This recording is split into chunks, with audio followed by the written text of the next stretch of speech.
उत्तराखंड के विकास में चार चांद लगाने वाले इन्वेस्टर समिट को लेकर सरकार और प्रशासन की तैयारी अंतिम चरण में है। सरकार ने जो लक्ष्य निर्धारित किया था उस लक्ष्य में आज तक 80% सफलता प्राप्त हो चुकी है। अब नामी सरकार में से उम्मीद है कि इस बार तय लक्ष्य से ज्यादा एमओयू साइन होंगे।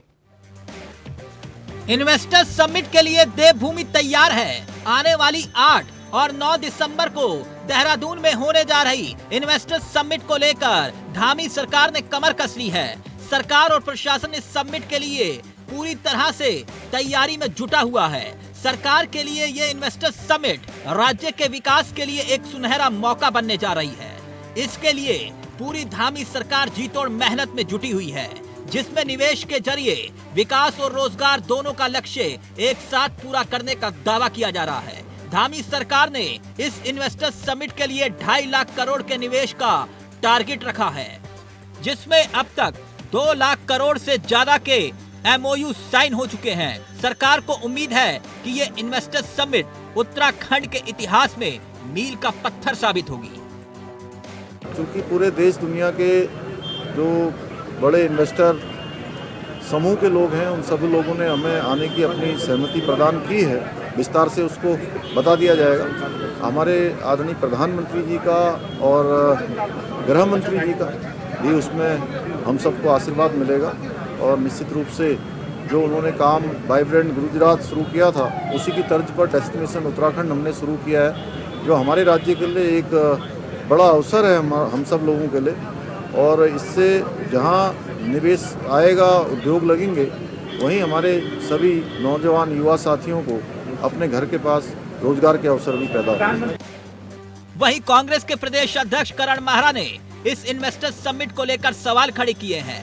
कांग्रेस के प्रदेश अध्यक्ष का तर्क है कि 2018 के निवेशक सम्मेलन को लेकर पहले सरकार श्वेत पत्र जारी करे। कांग्रेस ये भी जानना चाहती है कि नारायण दत्त तिवारी के कार्यकाल में जो उद्योग स्थापित हुए थे, उसकी मौजूदा स्थिति क्या है। सरकार को बयां करना चाहिए कि हकीकत है क्या। 2018 के इन्वेस्टमेंट समिट का क्या हुआ? कई लाख करोड़ की करार उस समय भी किए गए, जिसकी घोषणा मुख्यमंत्री और केंद्रीय मंत्री ने की। आज उनमें से कितनी है? वो 7 लाख रोजगार के जिसके बोर्ड लगे थे, साइन बोर्ड्स लगे थे, वो कहाँ हैं? मैकेंजी ग्रुप को ये लेके आए, पिछले 4.5 महीने से 2.5 लाख रुपए प्रतिदिन के हिसाब से उनको भुगतान कर रहे हैं। उसने क्या किया?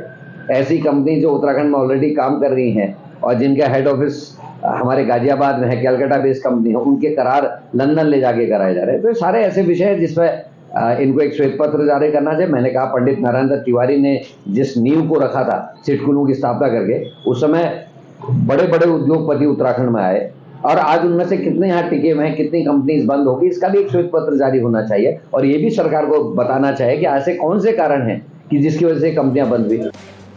धामी सरकार इस इन्वेस्टर्स समिट का लक्ष्य राज्य में विकास के साथ साथ राज्य के युवाओं को रोजगार देने वाला भी बता रही है। इसलिए राज्यवासियों को उम्मीद है कि इन्वेस्टर्स समिट के जरिए राज्य में विकास होगा। मगर सवाल ये कि क्या रहा धामी सरकार के लिए इतनी आसान होगी? अभय कैंतुरा, इंडिया वॉइस, देहरादून।